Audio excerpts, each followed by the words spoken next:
Hi students, welcome to Catalyst online classes पीरो।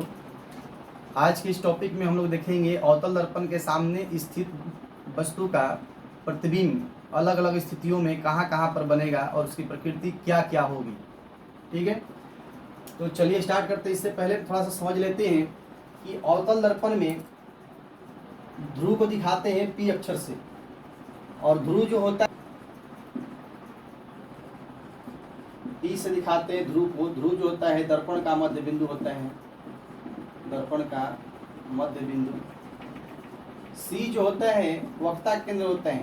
तो गोली दर्पण जिस गोले का भाग होता है उसको केंद्र को उसे केंद्र को क्या कहते हैं हम लोग? वक्ता केंद्र। एफ क्या होता है? फोकस बिंदु।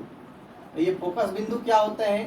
तो आपतित समांतर किरणें दर्पण से टकराने के बाद दर्पण के जिस भाग से होकर गुजरती हैं उसके उस बिंदु को आपतित समांतर किरणें दर्पण से टकराने के बाद मुख्य अक्ष के जिस बिंदु से गुजरती हैं, ये जो है ना पी सी, इसको पीसी को मुख्य अक्ष कहते हैं। ये क्या कहलाएगा? फोकस बिंदु। आपतित समांतर किरणें दर्पण से टकराने के बाद मुख्य अक्ष के जिस बिंदु से गुजरती हैं उस बिंदु को क्या कहते हैं? फोकस बिंदु। तो यहाँ ये हमको समझना है थोड़ा सा कि अनंत किसको कहते हैं। तो ये वक्ता केंद्र हुआ, ये फोकस बिंदु हुआ, ये ध्रुव हुआ। इधर वाले भाग को कहते हैं हम लोग पीछे, दर्पण के पीछे वाला भाग, और इधर होता है सामने वाला भाग, और इधर जो होता है अनंत होता है। ठीक है, तो एक चीज हम समझेंगे, यहाँ पे गौर करेंगे। एक इसको हम ट्रिक याद कर लीजिए। इसका ट्रिक क्या याद कर लीजिए, जैसे मान लीजिए दर्पण का ध्रुव यहाँ होगा, ठीक है, या फिर दर्पण का ध्रुव यहाँ समझिए, इधर पीछे वाला भाग समझिए, दर्पण के पीछे दर्पण का ध्रुव यहाँ पर हो गया, सपोज कीजिए फोकस बिंदु एफ, और यहाँ पर हो गया वक्ता केंद्र, और इधर हो गया अनंत, अनंत का साइन हो गया। तो याद रखेंगे कि वस्तु जब अनंत पर हो, और करेंगे वस्तु जब अनंत पर हो तो प्रतिबिंब जो है इसका बनता है फोकस पर। सीधे याद कर लेंगे, पहला ट्रिक याद कर लीजिए, वस्तु अनंत पर तो प्रतिबिंब कहाँ बनेगा? फोकस पर। तो वस्तु अनंत पर है तो प्रतिबिंब कहाँ बन जाएगा? फोकस पर। प्रतिबिंब की स्थिति क्या होगी? फोकस पर। और अवतल दर्पण में जितना प्रतिबिंब बनता है उस मैक्सिमम प्रतिबिंब जो होता है, एक स्थिति को छोड़कर सारे प्रतिबिंब जो होते हैं ना वास्तविक और उल्टा होते हैं, क्योंकि उल्टा वास्तविक प्रतिबिंब उल्टा होता ही है। तो प्रतिबिंब की प्रकृति पे बाद में चर्चा करेंगे, पहले ये देख लीजिए, स्थिति देख लीजिए पहले। तो अनंत पर है तो प्रतिबिंब कहाँ बन गया? फोकस पर। अब देखिए, आते हैं इधर से कि अब वस्तु जो है अनंत और वक्ता केंद्र के बीच में आ जाए। ये देखिए अनंत, ये क्या हुआ? वक्ता केंद्र, ये है वक्ता केंद्र। तो वस्तु अनंत और वक्ता केंद्र के बीच में आ जाए तो देखिए इधर से ये इधर से इधर शिफ्ट हो रहा है तो प्रतिबिंब उधर से इधर शिफ्ट होगा। याद रखिएगा, ये अगर ये बाएं से दाएं जा रहा है, देखिए बाएं से दाएं जा रहा है तो प्रतिबिंब की स्थिति इधर से इधर चलेगी। तो वस्तु जो है अनंत और वक्ता केंद्र के बीच में हो गया तो प्रतिबिंब जो है अब बनेगा आपको फोकस और वक्ता केंद्र के बीच। प्रतिबिंब की जो स्थिति होगी फोकस और वक्ता केंद्र के बीच होगी। ध्यान रखेंगे, पहले वाले सिचुएशन में प्रतिबिंब कहाँ था? यहाँ पर था, और अभी वाले सिचुएशन में प्रतिबिंब यहाँ पर आ गया। तो वस्तु जब अनंत और वक्ता केंद्र के बीच में हो तो प्रतिबिंब देखिए फोकस से इधर आएगा, ये बाएं से दाएं जा रहा है तो वो फोकस से इधर बाएं तरफ आना शुरू करेगा। ये ट्रिक है इसका। तो फोकस प्रतिबिंब जो होगा अनंत और वक्ता केंद्र के बीच में जब वस्तु हो तो प्रतिबिंब जो बनेगा फोकस और वक्ता केंद्र के बीच बनेगा। फोकस एफ और वक्ता केंद्र सी के बीच। समझ गए?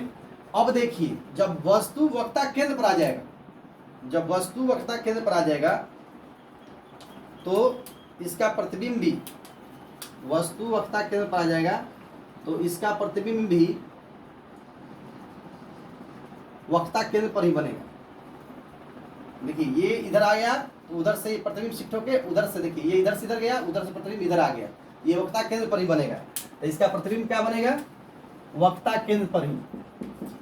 तो वक्ता केंद्र पर जब प्रतिबिंब जो बनता है, याद रखेंगे, वक्ता केंद्र पर जो प्रतिबिंब बनता है उसका आकार वस्तु के आकार के बराबर होता है। यानी इसकी जो प्रकृति होगी, प्रतिबिंब की प्रकृति जो होगी आकार में बराबर आकार में बराबर, और ये बनता है उल्टा, तो जाहिर सी बात है उल्टा प्रतिबिंब तो वास्तविक होगा। आकार बराबर वास्तविक तथा उल्टा, वास्तविक तथा उल्टा। अब देखिए गौर करेंगे, फोकस पर भी जो प्रतिबिंब बना होगा वास्तविक तथा उल्टा बना होगा। यहाँ वक्ता के अंदर फोकस के बीच में भी जो प्रतिबिंब बना होगा वो भी वास्तविक और उल्टा ही प्रतिबिंब बनता है। तो यहाँ ये समझना, देखिए तो दोनों प्रतिबिंब में क्या अंतर है। तो फोकस पर जो प्रतिबिंब बना होगा छोटा बना होगा, इससे थोड़ा सा बड़ा ये बना, इससे थोड़ा सा बड़ा ये बनेगा। तो जैसे जैसे इधर आएगा वैसे वैसे बड़ा होता जाएगा थोड़ा। तो यहाँ देखना है, देखिए ये जो प्रतिबिंब बनेगा फोकस पर जो प्रतिबिंब बनेगा वो होगा आकार में छोटा, आकार में छोटा, वस्तु से छोटा, आकार में वस्तु से छोटा। और कैसा बनेगा, आकार में वस्तु से छोटा। इसके अलावा बनेगा वो क्या, वास्तविक और उल्टा। ये भी प्रतिबिंब जो होगा वास्तविक तथा उल्टा, वास्तविक तथा उल्टा। अब देखिए अनंत और वक्ता केंद्र के बीच में, तो अनंत और वक्ता केंद्र के बीच में जब वस्तु आया, देखिए यहाँ पे वस्तु ये वाला है, वस्तु आगे स्थिति, अनंत और वक्ता केंद्र के बीच की स्थिति ये वाला है। तो ये प्रतिबिंब आगे यहाँ पर, तो इसका जो प्रतिबिंब बनेगा ये बनेगा फोकस और वक्ता केंद्र के बीच। ये जो प्रतिबिंब बनेगा अनंत और वक्ता केंद्र के बीच हो, तो फोकस और वक्ता केंद्र के बीच बनेगा। और आकार में ये भी होगा वस्तु से थोड़ा छोटा होगा, ये भी वस्तु से छोटा, लेकिन इससे थोड़ा बड़ा बनेगा। जो फोकस बना था उससे थोड़ा बड़ा बनेगा। तो ये भी प्रतिबिंब की स्थिति है। तो समझिए इसको लिखेंगे वस्तु से छोटा। और कैसा बनेगा, वास्तविक तथा उल्टा। अब देखिए अब बारी है, अब ये प्रतिबिंब स्थिति बदलता गया। देखिए अनंत पर था तो फोकस पर बना, अनंत और वक्ता केंद्र के बीच में था तो फोकस और वक्ता केंद्र के बीच में बन गया। जब वक्ता केंद्र पर वस्तु आ गया तो प्रतिबिंब वक्ता केंद्र पर ही बन गया। अब जो प्रतिबिंब है, देख अब जो वस्तु है, अब वस्तु जो है वक्ता केंद्र और फोकस के बीच, तो वक्ता केंद्र और फोकस के बीच वस्तु आएगा, मतलब वस्तु का चौथा पोजीशन यहाँ पर आ गया। देखिए 4 नंबर पोजीशन यहाँ पर वक्ता केंद्र और फोकस के बीच।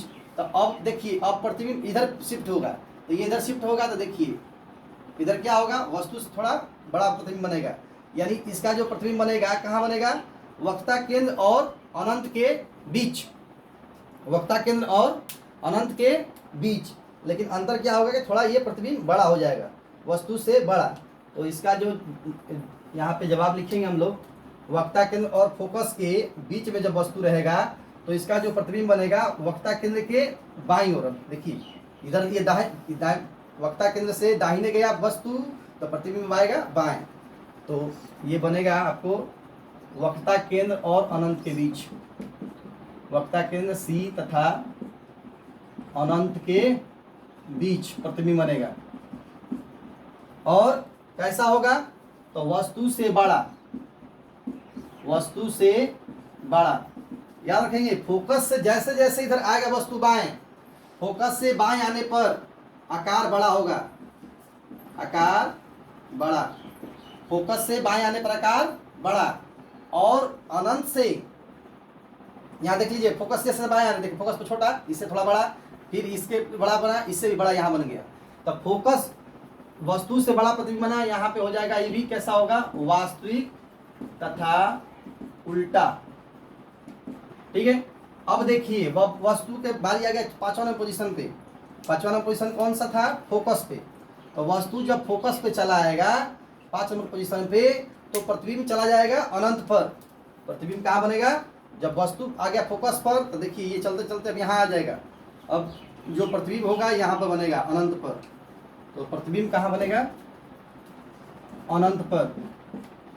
प्रतिबिंब जो है अनंत पर बनेगा। और इसका जो आकार होगा वस्तु से बहुत बड़ा होगा, क्योंकि देखिए बता रहे हैं जैसे जैसे इधर आ रहा है वैसे वैसे आकार बढ़ता जा रहा है। तो इसका आकार वस्तु से बहुत बड़ा, वस्तु से बहुत बड़ा। और कैसा होगा, वास्तविक तथा उल्टा। यहाँ अनंत पर काल्पनिक भी होगा तो पता नहीं चलेगा, तो ये वास्तविक या काल्पनिक कोई भी हो सकता है, वास्तविक तथा उल्टा। आभासी भी हो सकते हैं, ठीक है, क्योंकि अनंत पर तो बना प्रतिबिंब सीधा उल्टा पता नहीं चलेगा, वास्तविक तथा उल्टा। अब देखिए एक सिचुएशन है जो अवतल दर्पण में पूछा हुआ है डायग्राम बनाने के लिए भी, कि वस्तु जब फोकस और ध्रुव के बीच में स्थित हो, वस्तु जब फोकस और ध्रुव के बीच, देखिए ये स्पेशल सिचुएशन है अवतल दर्पण में कि वस्तु जब फोकस और ध्रुव के बीच में स्थित हो, मतलब वस्तु अब आपको यहाँ पे आ गया, वस्तु अगर यहाँ आ गया वस्तु, तो इसका जो प्रतिबिंब बनता है वो बनता है दर्पण के पीछे, इसका प्रतिबिंब बनता है दर्पण से पीछे, और ये बनता है हुआ वस्तु से बहुत बड़ा, इसका आकार जो होता है वस्तु से बहुत बड़ा होता है, आकार में वस्तु से बड़ा प्रतिबिंब बनाते हैं। एक ही सिचुएशन यही है जो काल्पनिक और सीधा प्रतिबिंब बनाने का सिचुएशन है। अवतल दर्पण में काल्पनिक तथा आवर्धित प्रतिबिंब, आवर्धित मतलब बड़ा प्रतिबिंब वस्तु से, आवर्धित प्रतिबिंब किस स्थिति में प्राप्त होगा, तो जब वस्तु आपको फोकस और उसके ध्रुव के बीच, फोकस और ध्रुव के बीच, तो वस्तु फोकस और ध्रुव के बीच स्थित हो तो प्रतिबिंब जो बनता है वो दर्पण के पीछे बनता है। और ये कैसा प्रतिबिंब की प्रकृति होती है, तो काल्पनिक तथा आवर्धित। काल्पनिक यानी वस्तु से बहुत बड़ा प्रतिबिंब बनेगा, वस्तु से बड़ा, वस्तु से बड़ा प्रतिबिंब बनेगा, बहुत बड़ा प्रतिबिंब बनेगा। और कैसा होगा, काल्पनिक तथा सीधा, काल्पनिक तथा सीधा। तो इस तरह से हम लोग ये ट्रिक को याद कर सकते हैं कि वस्तु जब अनंत पर हो तो उसका प्रतिबिंब बनेगा फोकस पर, और जब वस्तु फोकस पर हो तो उसका प्रतिबिंब बनेगा अनंत पर। वस्तु जब वक्ता केंद्र पर हो तो प्रतिबिंब उसका वक्ता केंद्र पर बन जाता है। और इसमें ट्रिक के तौर पर केवल यही याद रखना था आपको कि वक्ता केंद्र यदि है तो वक्ता केंद्र से, देखिए गौर करेंगे, वक्ता केंद्र से बाएं तरफ वस्तु है तो कहाँ पर है, अनंत पर है, तो प्रतिबिंब बना लिए कहाँ पर, फोकस पर। तो प्रतिबिंब जब फोकस पर बनेगा तो इसमें देखिए याद रखिएगा अवतल दर्पण के 6 सिचुएशन में 5 सिचुएशन ऐसा है जिसमें प्रतिबिंब वास्तविक और उल्टा ही बनता है। छठा सिचुएशन जो फोकस के बाद जो वस्तु होगा, फोकस और ध्रुव के बीच में, केवल और केवल उसी में प्रतिबिंब जो बनता है वो बनता है काल्पनिक और सीधा। बाकी जितना भी सिचुएशन है उसमें सब में जो है प्रतिबिंब बनता है वास्तविक और उल्टा ही बनता है। तो यहाँ पर एक चीज और आपको गौर करने वाला है, गौर करेंगे, जैसे जैसे इधर हम अनंत से बढ़ेंगे फोकस की ओर, वैसे वैसे देखिए गौर कीजिए, अनंत से हम बढ़ रहे पहले वक्ता केंद्र की ओर, तो प्रतिबिंब जब बन गया, प्रतिबिंब बना अनंत पर था तो प्रतिबिंब बना फोकस पर, और जैसे जैसे फोकस से हम बढ़ेंगे अनंत की ओर तो प्रतिबिंब का आकार बढ़ते जाएगा।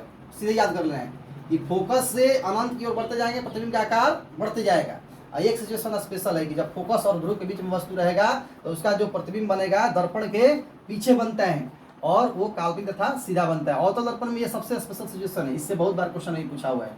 और ऐसे तो आपको कितना बार पूछा है क्वेश्चन कि वस्तु अनंत पर हो तो उसका प्रतिबिंब कहाँ बनता है, फोकस पर। वस्तु फोकस पर हो तो उसका प्रतिबिंब कहाँ बनता है, अनंत पर। तो अनंत पर प्रतिबिंब जो बनेगा बहुत बड़ा बनेगा, अब फोकस पर जो प्रतिबिंब बनता है वो बहुत छोटा बनता है। और जैसे जैसे फोकस से इधर बाएं तरफ आएंगे आकार बढ़ते जाएगा, फोकस से बाएं आइएगा इधर, इधर आने पर आकार बड़ा होते जाएगा, आकार बड़ा होगा किसका, प्रतिबिंब का। प्रतिबिंब का आकार जो होगा धीरे धीरे क्या होगा, बड़ा होते जाएगा, इधर आएंगे। चलिए, तो आज के ये ट्रिक आपको अच्छे से समझ में आया होगा। इस वीडियो को देखने के लिए धन्यवाद। आगे फिर दूसरे नए वीडियो लेकर के हाजिर होंगे, तब तक इस वीडियो को आप अच्छे से देख करके इससे आप रिवीजन करें और इसको हो सके तो एक बार आप कॉपी पे इस ट्रिक को लिखिए।